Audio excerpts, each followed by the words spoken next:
So here's an example of using the DevTools when I have a media query in place.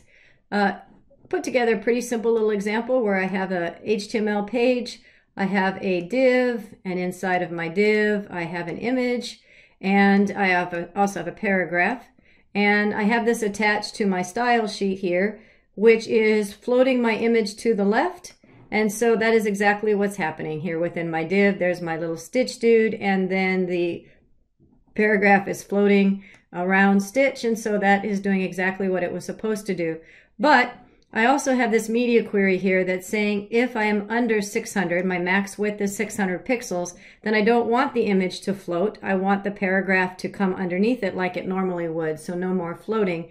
And so if I were to, let's just make sure that's working. Oops, let's grab the right window. So if I were to move this along, I can see that it is in fact working, and so that's working correctly. However, that is not what I meant to do. There we go.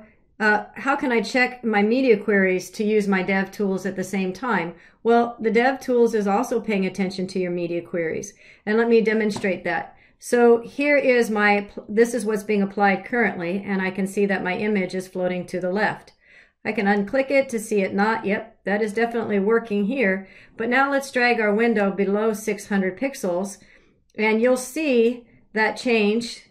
You'll actually see the style change. So go ahead and keep an eye right down here to my float left, and as we drag this farther below 600 pixels, you can see that the style actually changed, and you can see that the max width 600. So you can see not only that the style itself changed, but we're getting an indication here on why it changed at this specific spot was because this media query is now what's applying the change style. So that's another way to troubleshoot, especially when we're trying to do things responsively.